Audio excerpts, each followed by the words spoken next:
Hey, I'm Pastor Rod. Thanks for joining us today. I hope this message makes a difference for you. Today and next week, we're going to look at a story that rivals any award-winning movie. It's got all the elements: tragedy, a comeback, a hero, and a completely unexpected, tear-jerking ending.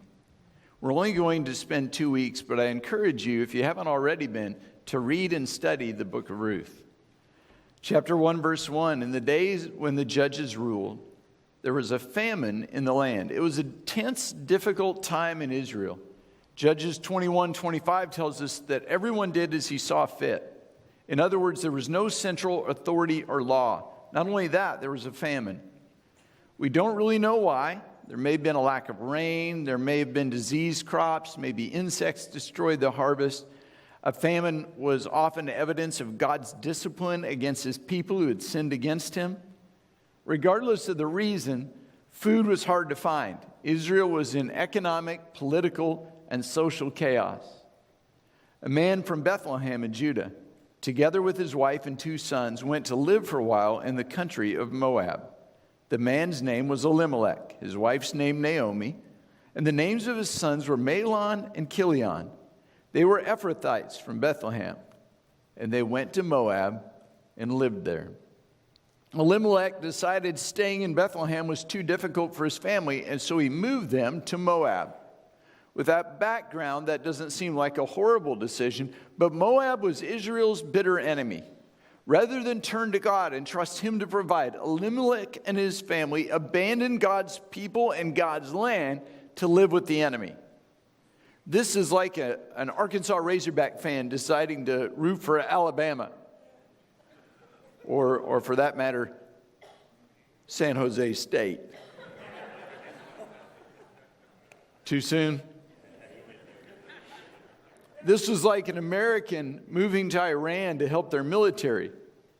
Elimelech went to the enemy for help. Bad decision. Things only got worse there. Elimelech died. Now Naomi was left with her 2 sons who had both married Moabite women, Orpah and Ruth. After 10 years, both of the sons also died, which left Naomi in a desperate situation. In their culture, if a woman's husband died, her son stepped in to support her. Now with her husband dead and her sons dead, Naomi had no way to support herself. She couldn't start a business or get a job. Her options were limited. She could sell herself into slavery, she could become a prostitute, or she could slowly die. The first lesson we learn from Naomi is, when you're in trouble, don't run to the enemy. I see it so often. People face trouble, hardship, grief, or loss, and instead of connecting deeper to God and church, they run to Moab. They run to the enemy. In an attempt to escape their situation, they turn to bars and clubs, drugs and alcohol. They have affairs. They enter into relationships that can't and won't have God's blessing. They run to the most amazing people and places. And from the outside looking in, you want to yell, don't do it.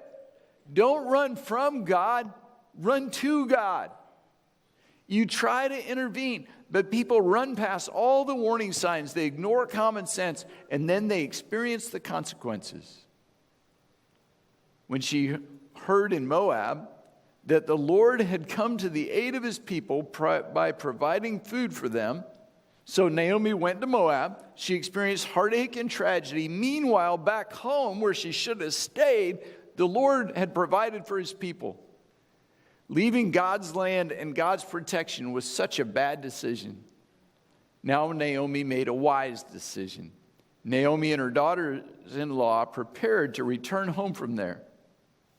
You've heard it from me countless times, but I will never stop saying it. We're serious.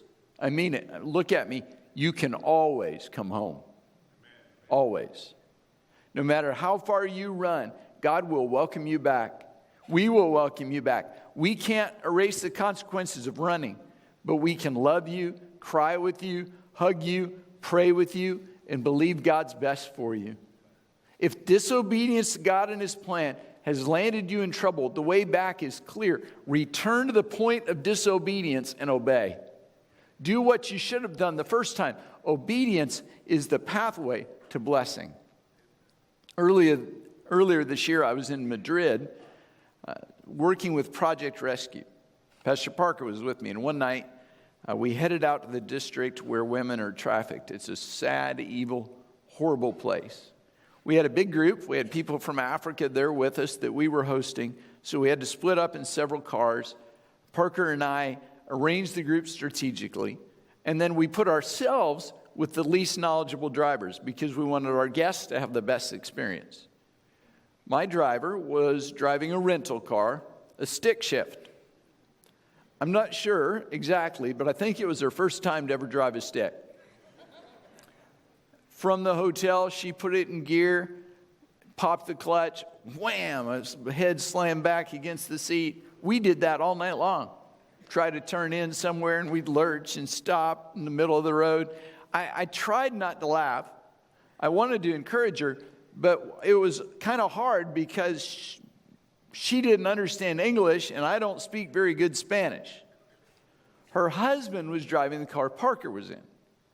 We followed really, really close. And as we got closer to the district, I realized she'd never been there. I was riding in a new car with a new driver in an unfamiliar area that's controlled by organized crime and filled with questionable characters. But really, that was okay. I wasn't nervous about that because I've been there before. We drove through the area, we stopped, and we talked with the women. Everything was going great until we entered a roundabout. Everybody know what a roundabout is? If you've been to Conway, they've built them to confuse you there, right? As we were approaching the roundabout, the car Parker was in got in, but then a car got between us and Parker's car.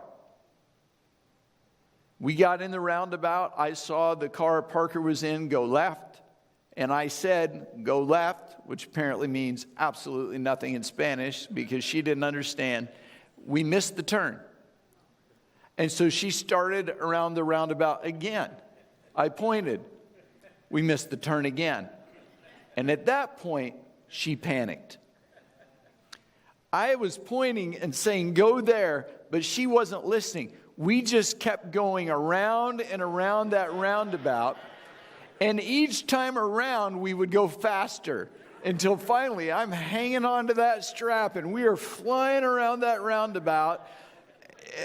She got on the phone with her husband while we're speeding around the roundabout. She's yelling at him and speeding up. We flew around it 7, 8, 9 times. Finally, I just yelled, stop, and pointed to the side of the road. She pulled off. She was breathing hard. She was yelling at her husband. She was sweating bullets. She was terrified. I was trying not to laugh.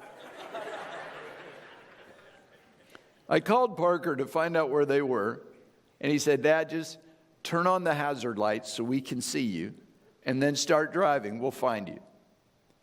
She followed my pointed directions. No luck. We couldn't find them. So finally, I made her pull over, called Parker, and he said, Dad, drop a pin on Google Maps and send it to me.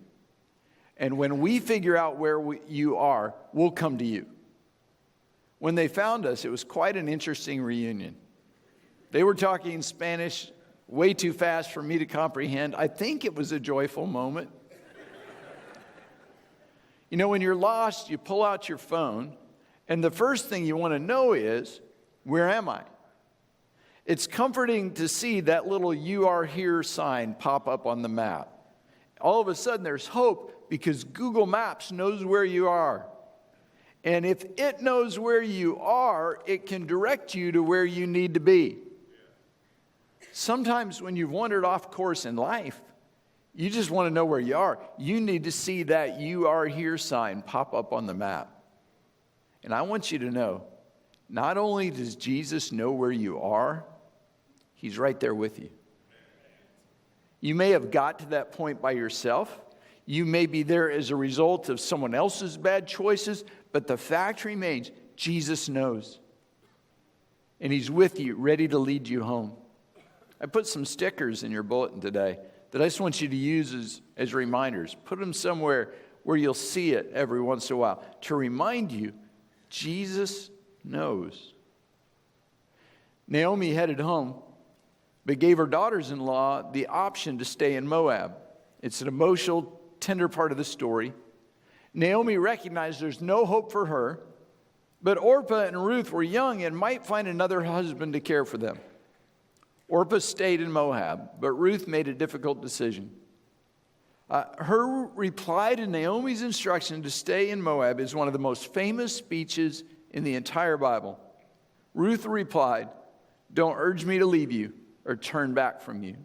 Where you go, I will go. Where you stay, I will stay. Your people will be my people, and your God will be my God. Where you die, I will die, and there I will be buried. May the Lord deal with me, be it ever so severely, if anything but death separates you and me." Wow, what a powerful, encouraging statement to a mother-in-law who had lost it all. Now remember, Ruth wasn't an Israelite. She was a Moabite. And the Israelites hated Moabites. She served Shemos and other Moabite gods. And so she said, "I will go with you to a foreign land. I will adopt your land as mine, and I will leave my God and follow your God." This was not a spur of the moment or a short-term commitment. I've thought about it. I'm in for life. When you make the decision to return to God, He will put people in your life to encourage and walk with you. Accept their help. Be thankful that God put them there.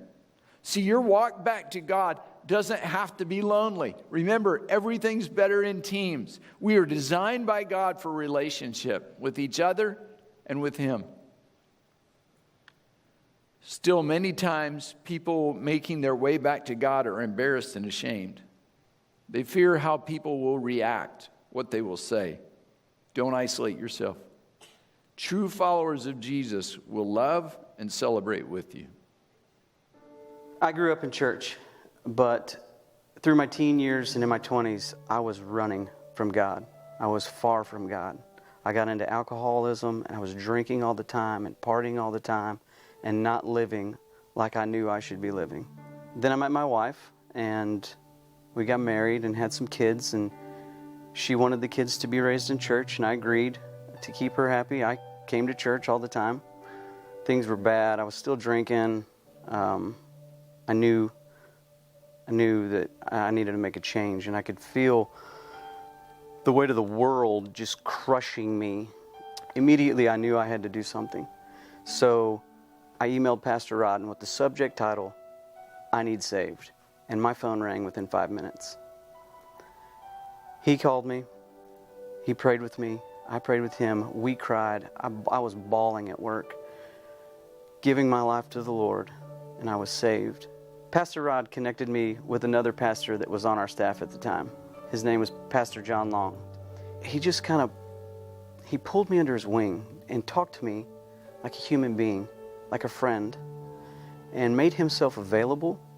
And he really, really helped me through the struggle of staying sober and being the husband and the father that I knew I needed to be according to God. I can't imagine what my life would be like without these men of God who surrounded me and poured into my life and helped me along this journey.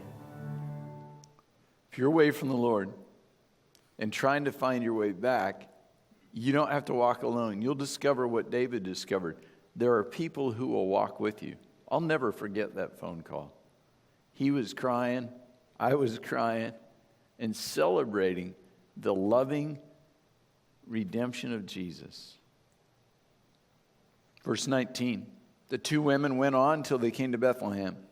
When they arrived in Bethlehem, the whole town was stirred because of them. Bethlehem was a small town, no more than 1,000 people. Everyone knew each other. Most of them were related. It was like Arkansas.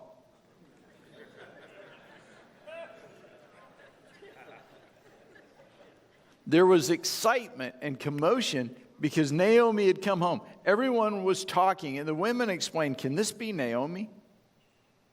When Naomi heard that, she said, "Don't call me Naomi. Call me Mara, because the Almighty has made my life very bitter. I went away full, but the Lord has brought me back empty. Why call me Naomi? The Lord has afflicted me. The Almighty has brought misfortune upon me. This is just honest, raw emotion and reflection on Naomi's part. She went away full with a husband and 2 sons. She came back with no one to take care of her and her Moabite daughter-in-law that everyone hated. Sadly, she blamed God for her situation instead of taking responsibility for her own mistakes. I watch people do the same thing. They blame God or other people for their sin. That's a trap. This is an important lesson on your way back to God. Be honest and realistic about your situation. Confess your sin. Repent. Admit your path was wrong. You will never go back the right way until you're first willing to admit that you've been headed the wrong way. So Naomi returned from Moab, accompanied by Ruth the Moabitess, who everybody hated, her daughter-in-law, arriving in Bethlehem as the barley harvest was beginning. And they left in a famine. They returned at harvest time. No more famine. Now, I know you've already read the rest of the story, but I want to take a few minutes and just kind of tell it and maybe point out a few things. Ruth and Naomi had no job, no food. So Ruth went out in the fields to glean, to pick up leftover grain that was left by the harvesters. The law declared that landowners weren't allowed to harvest in the hard-to-reach corners of their fields, but instead they had to leave those little areas for the poor and for foreigners. That was their welfare system of the day. And just so happened, Ruth ended up in a field belonging to Boaz, a relative of Naomi's former husband.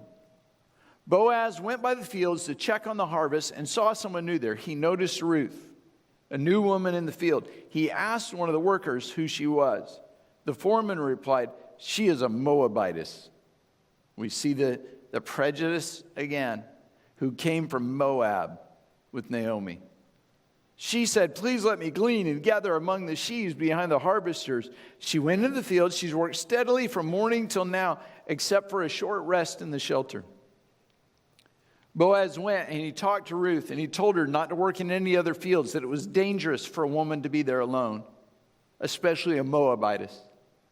He then told his men to leave Ruth alone. She was not to be ridiculed or harassed in any way. Boaz also instructed his workers to give Ruth water when she needed it. Boaz went above and beyond to show uncommon kindness to a homeless immigrant. At lunchtime, Boaz invited Ruth to eat with him. Again, uncommon kindness. It was unheard of for a landowner to share his field with a Moabite. And at this point of the story, we start to get the idea that maybe Boaz was falling for Ruth. Boaz went a step further. He told his workers to purposely leave full stalks of grain for Ruth to pick up. Ruth gathered enough grain for she and Naomi to eat till they were full and to have leftover. And when Ruth got home, she told Naomi she'd worked in Boaz's field. "The Lord bless him," Naomi said to her daughter-in-law. "He has not stopped showing his kindness to the living and the dead." She added, "That man is our close relative. He is one of our kinsman redeemers." Now, this is a key part of the story that's often difficult to understand, and this is going to require a little explanation. At that time in their culture, families passed down their wealth, their land, their possessions from male to male heir. A wife or daughter could not receive inheritance. If a man died without a son or another male heir, the possessions and land were lost from his family. In that case, the closest living relative would assume all the costs of providing for the widow and her family. For a temporary time, he would also own the land. The woman needed someone to take care of her. For now, it would be this man, the kinsman redeemer. But she needed a son to take care of her in the future, and so the family could keep all the possessions. So to provide for her future, the kinsman redeemer took her as a wife and slept with her until she had a son. He would then raise the boy as his own, and eventually, when the boy was old enough, all the land and all the money and all the possessions would go to the son. The kinsman redeemer got nothing out of the deal. It was expensive and time-consuming to care for relatives. The word redeem means to set free by paying a price. In the case of Ruth and Naomi, Elimelech's property had either been sold or it was under some kind of mortgage. The rights to the land had passed to Naomi's son. Follow the lines here. Naomi's son was Ruth's husband. When Elimelech died, Ruth's husband, Naomi's son, got the land and stuff. That explains why we got Ruth and Naomi both there. And Naomi had an idea that Boaz might be their salvation, their kinsman redeemer, who would redeem the land and provide for them. Boaz continued to leave grain in the fields for Ruth and for Naomi. But Naomi got tired of waiting. They needed a long-term plan. So she instructed Ruth to dress up, put on her best perfume, offer herself to Boaz. Ruth followed her mother-in-law's instructions. But Boaz refused the invitation because there was another potential kinsman redeemer who was actually a closer relative. He was first in line. So the obligation was first his. We pick up the story in chapter 4. Meanwhile, Boaz went to the town gate and sat there. When the kinsman redeemer he'd mentioned, the guy who was first in line, came along, Boaz said, "Come over here, sit down." So he went and sat down. Boaz took 10 of the elders of the town, said, "Sit here." They did. Then he said to the kinsman redeemer, the guy ahead of him in line, "Naomi, who's come back from Moab, is selling the piece of land that belonged to our brother Elimelech. I thought I should bring this matter to your attention and suggest that you buy it. In the presence of these seated here, in the presence of the elders, if you will redeem it, do so. But if you will not, tell me, so I'll know. For no one has the right to do it but you. I'm just next in line. I will redeem it," he said.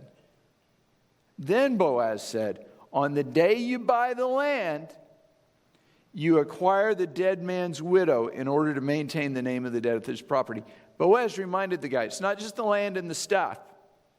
You also get Naomi and Ruth to provide for. At this, the kinsman redeemer said, "Then I can't redeem it because I might endanger my own estate. You redeem it yourself. I can't do it." He said, "I want the land, I want the stuff, but I don't want the extra family members. They're good. It's going to take too much money to provide for them. And if they're part of the deal, I'm out." Now, before you're too hard on this guy, stop and think, because you say the same kind of things. "Man, I love that Corvette. But if it comes with my in-laws in the back seat, I'll pass. Oh, I'd love to live in that house, but with my nephew, no way. I want to marry her, but she already has kids. A free trip to Disney? I'm in. With the whole family? I'm out. I want the pay, but not the work. I want the visibility, but not the preparation. I want financial blessings, but I don't want to tithe. I want heaven, but I don't want to obey. I want Jesus, but I don't want to go to church. I want blessing without responsibility and the reward without the price." The guy who was supposed to provide for Ruth and Naomi said, "It's going to cost too much money. It might be my right, even my responsibility, but I can't do it. You do it." Boaz didn't care how much it cost. His love for Ruth was so great that he would pay any price to redeem her. And in the presence of the village elders, Boaz announced that he would become the redeemer. He would buy the land, and that Ruth would become his wife, and he would care for Naomi and Ruth. So Boaz took Ruth. She became his wife. Then he went to her. The Lord enabled her to conceive. She gave birth to a son. The women said to Naomi, "Praise be to the Lord, who this day has not left you without a kinsman redeemer. May he become famous throughout Israel. He will renew your life and sustain you in your old age. For your daughter-in-law who loves you and is better to you than 7 sons has given birth."